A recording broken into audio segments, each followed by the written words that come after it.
Assalamualaikum warahmatullahi wabarakatuh. Pada kesempatan kali ini, kami dari kelompok 3 akan mempresentasikan hasil diskusi kami mengenai perbankan syariah. Sebelum masuk pada materi, saya akan memperkenalkan anggota kelompok kami terlebih dahulu. Yang pertama ada Alvina Nisfia, kedua Alvina Yuniar, ketiga Dewi Faradiba, keempat Vivi Sofiatul, kelima Hanum Sekar Dewangi, keenam Inan Fadia, ketujuh Siti Marfuah, dan yang terakhir saya sendiri Tiara Nurani. Berikut penjelasan hasil diskusi kami. Dalam materi perbankan syariah kali ini, kelompok kami akan menjelaskan dua hal. Yang pertama ada sistem operasional bank syariah dan yang kedua ada produk dan jasa bank syariah. Langsung ke pengertian, bank syariah merupakan bank yang menjalankan kegiatan usahanya berdasarkan prinsip syariah yang terdiri atas bank umum syariah yang disingkat menjadi BUS dan bank pembiayaan rakyat syariah yang disingkat menjadi BPRS. Selanjutnya ada pengertian dari prinsip syariah. Prinsip syariah merupakan prinsip hukum Islam dalam kegiatan perbankan berdasarkan fatwa yang dikeluarkan oleh lembaga yang memiliki kewenangan dalam penetapan fatwa di bidang syariah. Perbankan syariah dalam melakukan kegiatan usahanya berasaskan prinsip syariah, demokrasi ekonomi, dan prinsip kehati-hatian, serta bertujuan untuk menunjang pelaksanaan pembangunan nasional dalam rangka meningkatkan keadilan, kebersamaan, dan pemerataan kesejahteraan rakyat. Bank syariah dengan beragam skema transaksi yang dimiliki dalam skema non-riba setidaknya memiliki 4 fungsi, yaitu yang pertama, fungsi manajer investasi. Bank syariah bertindak sebagai manajer investasi dari pemilik dana atau sohibul mal. Dalam hal dana tersebut harus dapat disalurkan pada penyaluran yang produktif, sehingga dana yang dihimpun dapat menghasilkan keuntungan yang akan dibagi hasilkan antara bank syariah dan pemilik dana. Dalam hal bagi hasil kepada nasabah, bank syariah menggunakan konsep nisbah bagi hasil atas persentase pendapatan yang diperoleh. Yang kedua, fungsi investor. Sebagai investor, penanaman dana dilakukan oleh bank syariah harus dilakukan pada sektor-sektor yang produktif dengan risiko yang minim dan tidak melanggar ketentuan syariah. Investasi yang sesuai dengan syariah meliputi akad jual beli atau murabahah, salam dan istighna, akad sewa menyewa, ijarah dan ijarah muntahiyah bitamlik, akad investasi atau mudharabah dan musyarakah. Yang ketiga, fungsi sosial. Ada 2 instrumen yang digunakan oleh bank syariah dalam menjalankan fungsi sosialnya, yaitu instrumen zakat, infak, sedekah dan wakaf atau yiswaf, dan instrumen kharadul hasan. Yang pertama, instrumen yiswaf berfungsi untuk menghimpun dari masyarakat dan pegawai bank sendiri sebagai lembaga pemilik para investor. Yang kedua, instrumen kharadul hasan berfungsi menghimpun dari penerimaan yang tidak memenuhi kriteria halal serta dana infak dan sedekah yang tidak ditentukan peruntukannya secara spesifik oleh yang memberi. Fungsi bank syariah yang terakhir adalah fungsi jasa keuangan. Fungsi jasa keuangan pada bank syariah tidak berbeda dengan bank konvensional. Akan tetapi, mekanisme mendapatkan keuntungan dari transaksi tersebut, bank syariah tetap harus menggunakan skema yang sesuai dengan prinsip syariah. Selanjutnya, sistem operasional bank syariah. Berikut bagan sistem operasional bank syariah. Pertama, sistem operasional bank syariah dimulai dari kegiatan penghimpunan dana dari masyarakat. Penghimpunan dana dapat dilakukan dengan skema investasi maupun skema titipan.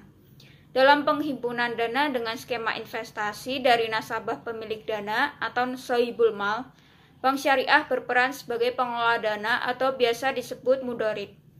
Adapun pada penghimpunan dana dengan skema penitipan, bank syariah berperan sebagai penerima titipan. Yang kedua, dana yang diterima oleh bank syariah selanjutnya disalurkan kepada berbagai pihak, antara lain mitra investasi, pengelola investasi, pembeli barang, penyewa barang atau jasa yang disediakan oleh bank syariah. Yang ketiga, bank syariah selanjutnya menerima pendapatan berupa bagi hasil dari investasi. margin dari jual beli, dan fee dari sewa, dan berbagai jenis pendapatan yang diperoleh dari instrumen penyaluran dana lain yang dibolehkan. Yang keempat, pendapatan yang diterima dari kegiatan penyaluran selanjutnya dibagikan kepada nasabah pemilik dana atau penitip dana. Penyaluran dana kepada pemilik dana bersifat wajib sesuai dengan porsi bagi hasil yang disepakati. Yang kelima, selain melaksanakan aktivitas penghimpunan dan penyaluran, Bank Syariah dalam sistem operasionalnya juga memberikan layanan jasa keuangan seperti jasa ATM, transfer, letter of credit, bank garansi, dan lain sebagainya. Produk dan jasa bank syariah. Produk dan jasa bank syariah dibagi menjadi 3, yaitu 1. Produk penyaluran dana, 2. Produk penghimpunan dana, dan 3. Produk jasa. Produk penyaluran dana ada 4 macam, yaitu 1.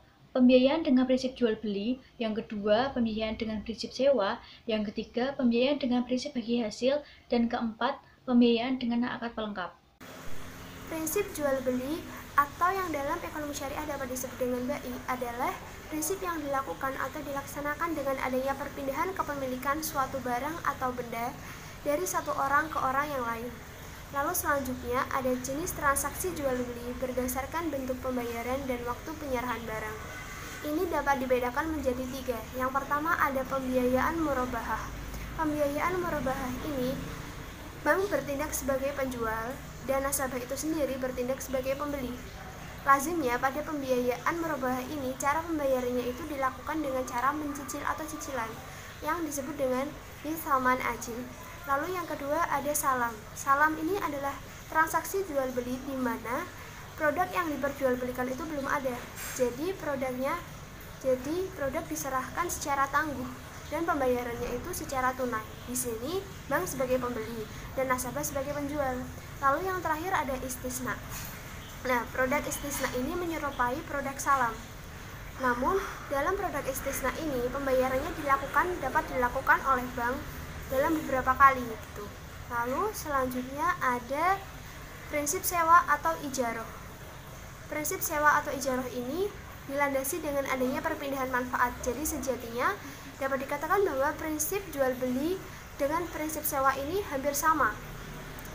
Yang membedakan antara kedua prinsip ini adalah objek transaksinya.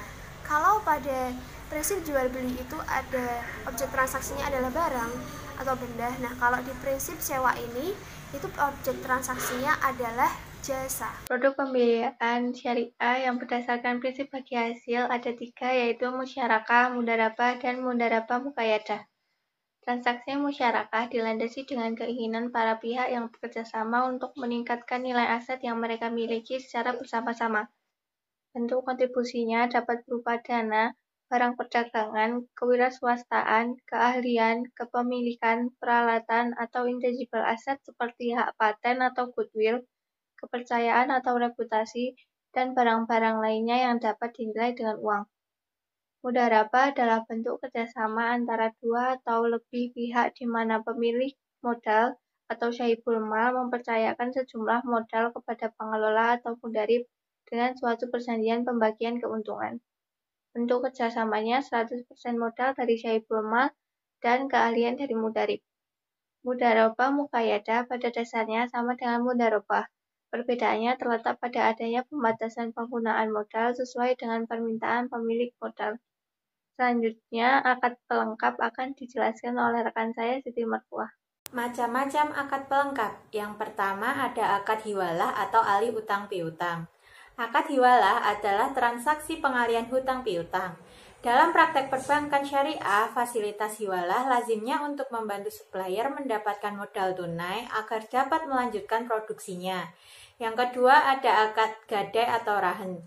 Tujuan dari akad gadai adalah untuk memberikan jaminan pembayaran kembali kepada bank dalam memberikan pembiayaan. Yang ketiga ada akad kafalah atau garansi bank. Akad kafalah atau garansi bank dapat diberikan dengan tujuan untuk menjamin pembayaran suatu kewajiban pembayaran. Yang selanjutnya ada akad hard atau akad peminjaman uang. Aplikasi hard dalam perbankan biasanya terdapat 4 macam pinjaman. Yang pertama ada pinjaman talangan haji, yang kedua ada pinjaman tunai dari produk kredit syariah, dan yang ketiga ada peminjaman kepada pengusaha kecil, yang keempat ada pinjaman kepada pengurus bank. Akad terakhir yaitu adalah akad wakalah atau perwakilan. Akad wakalah dalam aplikasi perbankan terjadi apabila nasabah memberikan kuasa kepada bank untuk mewakili dirinya melakukan pekerjaan jasa tertentu seperti pembukaan letter of credit, inkaso, dan transfer uang. Yang selanjutnya adalah produk penghimpun dana. Yang dibagi menjadi 3. Yang pertama prinsip wadiah, yang kedua prinsip mudharabah, dan yang ketiga adalah akad pelengkap. Yang pertama ada prinsip wadiah. Prinsip wadiah yang diterapkan di Indonesia adalah wadiah yadomamah yang diterapkan pada produk rekening giro.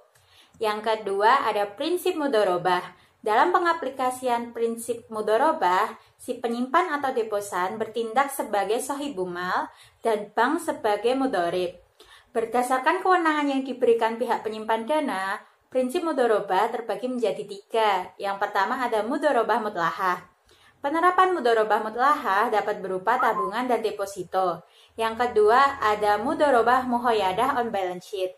Jenis mudharabah ini merupakan simpanan khusus di mana pemilik dana dapat menetapkan syarat-syarat tertentu yang harus dipenuhi oleh bank. Yang ketiga ada mudharabah muqayyadah off balance sheet. Jenis mudharabah ini merupakan penyaluran dana mudharabah langsung kepada pelaksana usahanya, di mana bank bertindak sebagai perantara yang mempertemukan antara pemilik dana dengan pelaksana usaha. Selanjutnya, akad pelengkap. Akad pelengkap ini biasanya diperlukan untuk mempermudah pelaksanaan penghimpunan dana. Wakalah atau perwakilan dalam aplikasi perbankan terjadi apabila nasabah memberikan kuasa kepada bank untuk mewakili dirinya melakukan pekerjaan jasa tertentu seperti inkaso atau transfer bank. Selanjutnya, produk jasa dibagi menjadi 2, yaitu SAF atau jual beli valuta asing dan ijarah atau sewa. SAF atau jual beli valuta asing pada prinsipnya jual beli valuta asing sejalan dengan prinsip SAF. Jual beli mata uang yang tidak sejenis ini penyerahannya harus dilakukan pada waktu yang sama. Kedua, ijarah atau sewa.